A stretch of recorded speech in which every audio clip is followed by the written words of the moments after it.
तो कैसे हो भाई लोग। तो बॉलीवुड में हो चुका है लफड़ा। एक तरफ है आलिया भट्ट और करण जौहर और वहीं दूसरी ओर है कंगना रनौत और दिव्या घोषाल। तो आलिया भट्ट की Jigra produce by Karan Johar movie हुई थी रिलीज, जिसने पहले ही दिन में 4.20 करोड़ रुपया ही कमाया।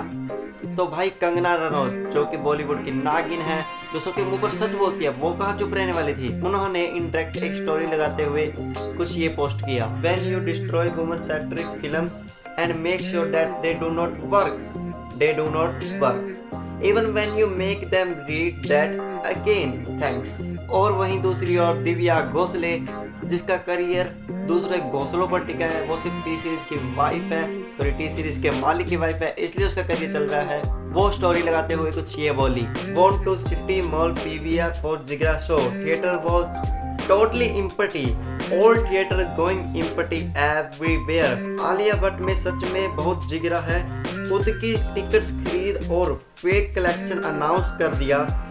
Wonder why paid media is silent. भाई साहब वो बहुत ही कड़े एलिगेशन लगाई है फेक कलेक्शन को लेकर, जिसके ऊपर करण जौहर रिएक्ट करते हुए कुछ ये बोले, silence is the best speech you will ever give to fools. Basically उन्होंने कहा इन चूतियों के मुंह मत लगो, जिसका रिप्लाई करते हुए दिव्या घोषाल बोली, truth will always offend fools, opposite to it. और यही नहीं, एक और स्टोरी अपलोड की, when you are seamlessly accustomised to stealing what rightfully belong to other, you will always seek shelter in silence, you will have no voice, no spine। तो शायद वो कहना चाहती थी करण जौहर बे साले तू चूतिया, मैं नहीं, आलिया भट्ट भी चूतिया। तो उन्होंने इनडायरेक्ट उन सभी को गाली दे दी है। तो नेक्स्ट हम बात करेंगे दैनिश जैन के बारे में, चूतिया, सॉरी बिग बॉस के बारे में। तो भाई आप सभी को पता होगा बिग बॉस में इस बार एक गधे को एंट्री दी गई है। वैसे तो वहाँ पर जितने भी कंटेस्टेंट जो भी है जाते हैं वो सभी गधे होते हैं। तो अब मुद्दे पर आते हैं।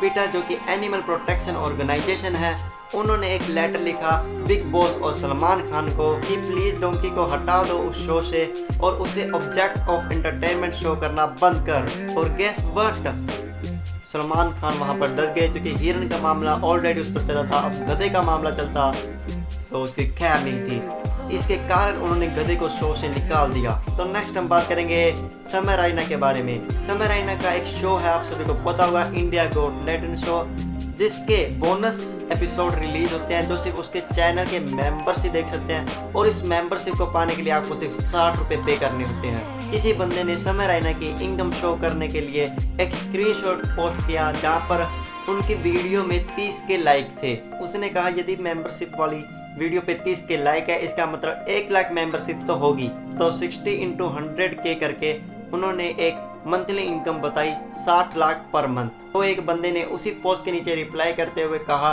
जब समय रैना स्ट्रीमिंग कर रहे थे केशव झा वाला एपिसोड, तो उन्होंने मेंबरशिप डैशबोर्ड दे दिया, वहां पर 5 लाख मेंबर्स थे और अब 1 मिलियन मेंबर है। इसका मतलब उनका पर मंथ इनकम बनता है 6 करोड़। वहीं एक और उसके नीचे रिप्लाई करते हुए लिखता है, शॉर्ट में बताता हूँ, कोई सेंस है इस बात का। इसके बाद उनकी बहुत ज़्यादा लंबी कन्वर्जेशन चली।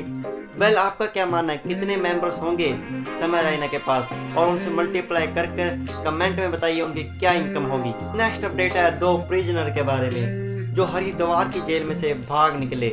बेसिकली हरिद्वार की जेल में रामलीला का आयोजन था और वो 2 प्रिजनर वानर सेना में थे। अब वो बेसिकली वानर सेना में थे, इसलिए वो स्टेज से नीचे उतरकर सीता माता को ढूंढने जाते हैं।